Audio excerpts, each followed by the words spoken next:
시편 42편 한 절씩 교독하겠습니다. 하나님이여, 사슴이 시냇물을 찾기에 갈급함같이 내 영혼이 주를 찾기에 갈급하나이다. 내 영혼이 하나님 곧 살아계시는 하나님을 갈망하니 내가 어느 때에 나아가서 하나님의 얼굴을 배울까. 사람들이 종일 내게 하는 말이 내 하나님이 어디 있느냐 하오니 내 눈물이 주야로 내 음식이 되었도다. 내가 전에 성의를 지키는 무리와 동행하여 기쁨과 감사의 소리를 내며 그들을 하나님의 집으로 인도하였더니 이제 이 일을 기억하고 내 마음이 상하는도다. 내 영혼아, 내가 어찌하여 낙심하며 어찌하여 내 속에서 불안해하는가. 너는 하나님께 소망을 두라. 그가 나타나 도우심으로 말미암아 내가 여전히 찬송하리로다. 내 하나님이여, 내 영혼이 내 속에서 낙심이 되므로 내가 요단 땅과 헤르몬과 미살산에서 주를 기억하나이다. 주의 폭포 소리에 깊은 바다가 서로 부르며 주의 모든 파도와 물결이 나를 휩쓸었나이다. 낮에는 여호와께서 그의 인자하심을 베푸시고 밤에는 그의 찬송이 내게 있어 생명의 하나님께 기도하리로다. 내 반석이신 하나님께 말하기를 어찌하여 나를 이르셨나이까. 내가 어찌하여 원수의 압제로 말미암아 슬프게 다니니까 하리로다. 내 뼈를 찌르는 칼같이 내 대적이 나를 비방하여 늘 내게 말하기를 내 하나님이 어디 있느냐 하도다. 같이요. 내 영혼아, 내가 어찌하여 낙심하며 어찌하여 내 속에서 불안해하는가. 너는 하나님께 소망을 두라. 나는 그가 나타나 도우심으로 말미암아 내 하나님을 여전히 찬송하리로다. 아멘. 시편 42편부터 어제 말씀드린 것처럼 제2권 이렇게 써 있죠. 그래서 시편이 5권으로 이루어져 있는데 42편부터 83편까지 40편은 제2권으로 묶여 있는데요. 제2권에는 오늘 1절에 하나님, 이게 원어로 보면 엘로힘이거든요. 엘로힘이라는 단어가 압도적으로 많아요. 이 40편에 엘로힘이 210번 정도 사용됐고요. 그에 비해서 여호와라는 호칭은 45번 정도거든요. 그러니까 4배 이상 많은 거죠. 그럼 나머지 시편 전체 150편이니까 이 2권에 해당되는 40편을 제외한 나머지 110편에는 어떤 빈도수로 나오는가 봤더니 엘로힘은 94번밖에 안 나오는 데 비해서 여호와는 584번이 나와요. 그러니까 이 2권에 있어서 하나님에 대한 호칭이 엘로힘이라는 하나님이라는 호칭이 압도적으로 많고 그 외에 나머지 110개의 시편에는 여호와라는 시편이 그 호칭이 많이 나온다는 특징들을 발견하게 됩니다. 여호와 하면 하나님께서 모세에게 가르쳐 주신 그 언약과 관련된 이름이에요. 너희는 내 백성이 되고 나는 너희 하나님이 된다. 그래서 특별히 이스라엘의 언약 백성으로 부르신 하나님의 이름이 여호와이고요. 엘로힘, 하나님 하면 천지를 창조하신, 태초에 하나님이 천지를 창조하셨느니라 할 때 엘로힘이거든요. 그래서 이스라엘만의 하나님이 아니라 온 우주 만물의 창조주이시고 돌보시는 그런 하나님입니다. 뭐 어쨌든 같은 하나님이신데 부르는 호칭에 따라서 약간은 어감이 다를 수도 있고요. 또 뭐 같게 느낄 수도 있고요. 제2권이 시작되는데 그 표제어에 보면 고라자손의 마스길 이렇게 되어 있습니다. 고라자손은 레위가 아들이 3명 있었잖아요. 게르손, 고앗, 무라리. 그 게르손이 장남인데 그 장남의 또 장남이에요. 고라가. 그러니까 레위의 장손이죠. 장손. 손주들 중에 첫 번째인 이 고라자손은 성전에서 찬양하는 찬양대 역할도 했고 성전 문을 지키는 문지기 역할도 하고 밤에 야경꾼으로 밤을 지키기도 하는, 그러니까 늘 성전에서 사는 사람들이죠. 그래서 성전에서 문을 지키고 찬양하고 뭐 이랬던 사람들 후손들인데 시편 42편과 43편은 이렇게 하나의 시편이 2개로 나누어졌다 이렇게 봅니다. 4가지 정도의 그 근거가 있는데 우선 42편 5절과 11절이 후렴구가 똑같거든요. 근데 이것이 43편 끝에 5절에도 똑같아요. 그러니까 후렴이 3개인 세 소절로 된 노래, 시라고 말할 수 있겠죠. 그 다음에 주제가 같아요. 사용되는 어휘나 형식도 같고 주제도 같아요. 그 다음에 운율이 같아요. 이거 키나 운율이라고 하는데요. 3 플러스 2 운율인 원어로 보면 3, 2, 3, 2 이렇게 하면서 운율이 같아요. 42편과 43편이. 그리고 43편에는 표제어가 없어요. 보시면 42편에는 표제어가 있는데 그 시를 소개하는 게 있는데 43편에 없고 44편에 다시 나오거든요. 표제어가. 그래서 원래 42편과 43편이 하나의 시였던 것 같다. 아마 그렇게 설득력 있게 설명이 되어질 것 같습니다. 네, 자세한 것들은 송구영신 예배 본문이기도 하니까 그때 좀 살펴보도록 하고요. 오늘은 새벽 시간이 짧으니까 간단히 좀 보겠습니다. 하나님이여 사슴이 시냇물을 찾기에 갈급함 같이 내 영혼이 주를 찾기에 갈급합니다. 사슴이 시냇물을 왜 찾겠어요? 헐떡이면서 살기 위해서죠. 목마른 사슴이 시냇물을 찾아요. 지금 사슴은 막 철철 흘러 넘치는 한강 같은 그런 강물을 찾는 게 아니에요. 광야를 헤매다가 깊은 계곡에 이렇게 흐를 듯 말 듯 다 말라 비틀어진 거예요. 그냥 쉽게 뭐 우기 같으면 어디를 돌아도 뭐 조금만 걸으면 찾을 수 있는 그런 시기가 아닌 거죠. 헐떡이는 걸 보면 지금 건기인 거예요.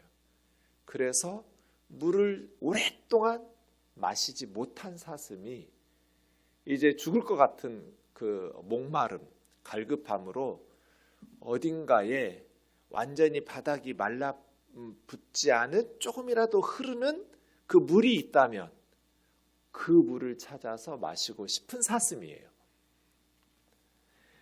광야 깊은 계곡 바닥에 흐를 듯 말 듯 아직 끊어지지 않은 어지간한 수온이 낮은 곳에 계곡 바닥은 다 말라 비틀어져서 찾을 수 없는 그러한 곳에 헤매이는.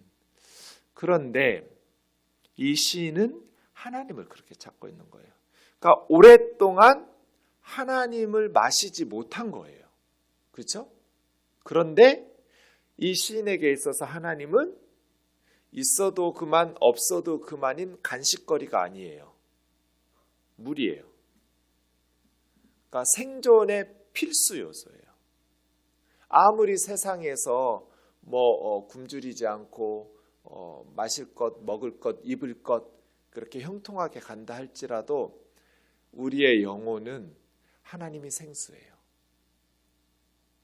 그래서 하나님을 경험하지 못하면 하나님을 찾는다는 것이 좀 이렇게 이상하게 여겨질 수 있는데, 왜냐하면 하나님은 무소부재 하신 분이잖아요. 안 계신 곳이 없잖아요. 하나님은 온 천지 만물에 계시는데 하나님을 찾는다. 그래서 사실은 하나님을 찾는다라고 말하는 이것은 온 천지 만물을 지으신 하나님 믿지 못해서가 아니라 경험적인 거죠. 경험적으로 우리가 어떤 때는 하나님께서 정말 우리 가까이서 우리와 동행하시는 것을 느끼기도 하지만 어떤 때는 하나님이 멀리 떨어진 것처럼 느껴지잖아요. 세상 사는 게 너무 힘든데 더 이상 못 버틸 것 같은데 나는 숨이 막히고 헐떡이고 목이 타들어가는데 아무리 찾아도 아무리 기도를 하고 아무리 찬양을 하려 해도 내 영혼이 메마른, 냉랭해지는, 충만해지지 못하는, 하나님을 경험하지 못하는 그러한 순간들이 있잖아요. 그래서 이 사람이 임마누엘의 하나님을 믿지 못해서 하는 것이 아니라 임마누엘이라는 것이 교리적으로 무소부재의 하나님에 대한 신앙 고백적 차원도 있지만 실질적으로 경험하는 임마누엘도 있어야 되잖아요. 우리 삶 속에서 하나님이 동행하시는, 함께 하시는 그 은혜들을 누리는 실질적, 체험적 임마누엘이 있어야 되는데 이 사람은 하나님의 그런 교리적 임마누엘을 믿지 못해서 갈급한 것이 아니라 실질적 경험적 임마누엘을 지금 누리지 못해서 갈급한 거거든요. 네, 사슴이 시냇물을 찾기에 갈급한 것처럼 내 영혼은 주님을 찾기에 갈급합니다. 내 영혼이 하나님 곧 살아계시는 하나님을 갈망하나니, 하나님은 뭐 성경 안에 있는 박제되어 있는 하나님이 아니에요. 지금 살아계시는 하나님, 내 삶 속에서 역사하시고 동행하시는 하나님을 갈망하는 거죠. 내가 어느 때 나아가서 하나님의 얼굴을 배울까?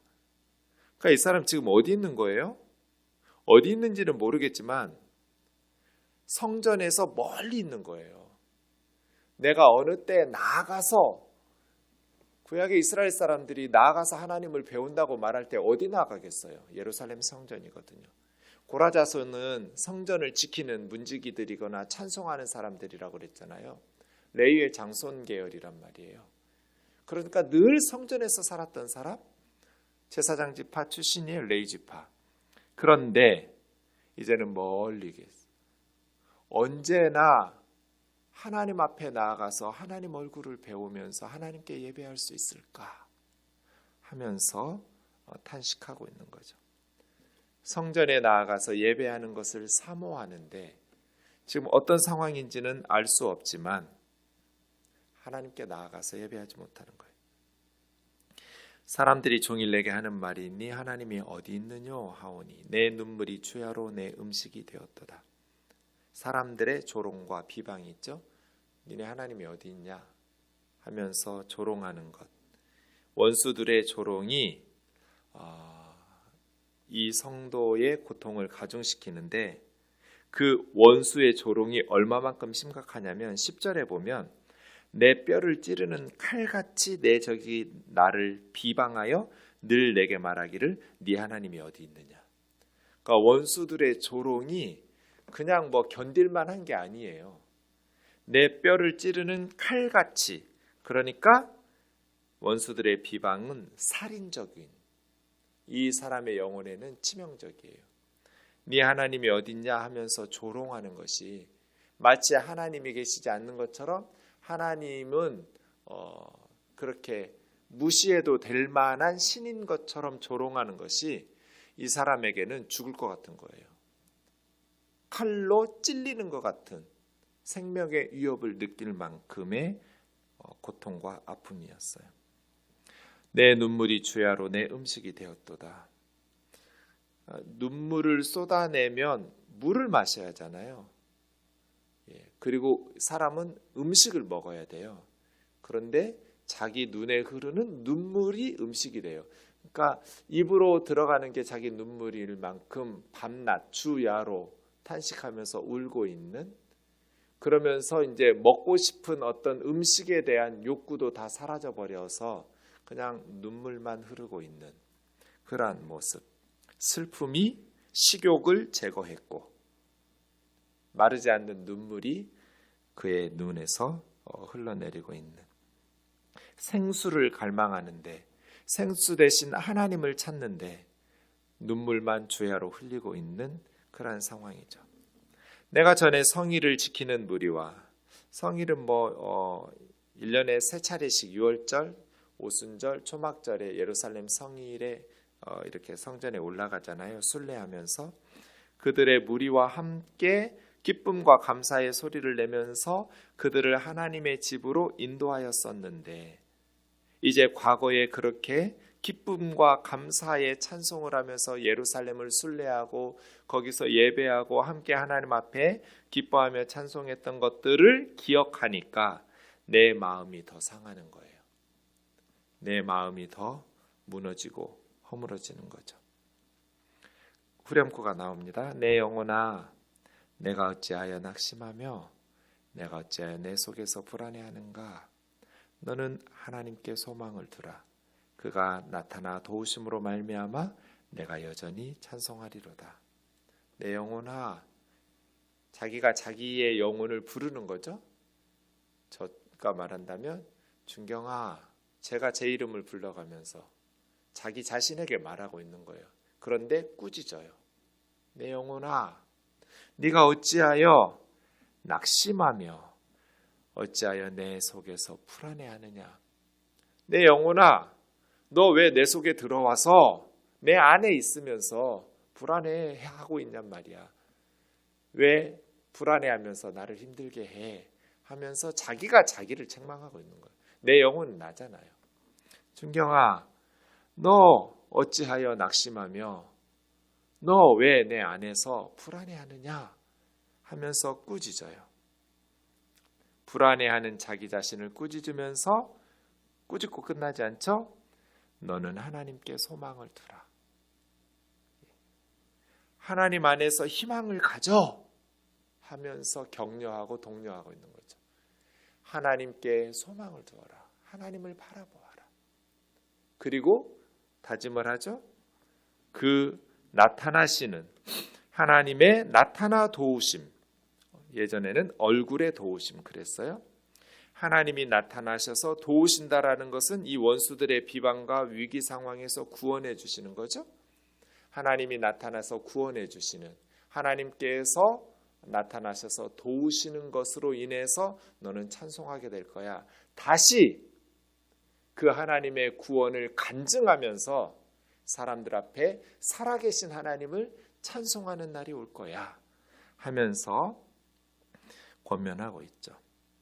불안한데 믿음을 독려하면서 불안과 희망이 교차되고 있어요. 우리의 믿음이라는 것이 이렇지 않나요? 여러분은 항상 막 100% 확신과 믿음을 가지고 살아가나요? 때로 뭐 그럴 때도 있지만 때로 인생을 살다 보면 불안과 믿음이 공존하고 불안과 믿음이 교차하면서 내 속에서 낙심하고 불안해하고 있는, 염려하고 있는 그러한 불안을 꾸짖으면서 우리 스스로 내 영혼아, 네가 어찌하여 낙심하며 내 안에서 불안해하느냐 책망하면서 하나님께 희망을 두어라. 하나님을 바라보아라. 너희 하나님 아니냐. 지금까지 너를 인도하신 내 하나님, 그 하나님께서 나타나셔서 너를 도우실 거야. 그 하나님께서 나타나서 너를 도우셔서 너를 구원하시면 네가 너를 조롱하고 비방하던 네 하나님이 어디 있느냐 하면서 비웃던 사람들에게 보란듯이 살아계신 하나님을 간증하면서 하나님을 찬송하게 될 거야. 내 영혼을 다독이면서 하나님을 바라보아라. 낙심하지 말고 하나님을 앙망하라고 그렇게 격려하는 것입니다. 3구절이 있는데 첫 번째 구절 끝난 것이죠. 두 번째와 세 번째 이어서는 내일 그리고 송구영 신예배 때 살펴보도록 하겠습니다.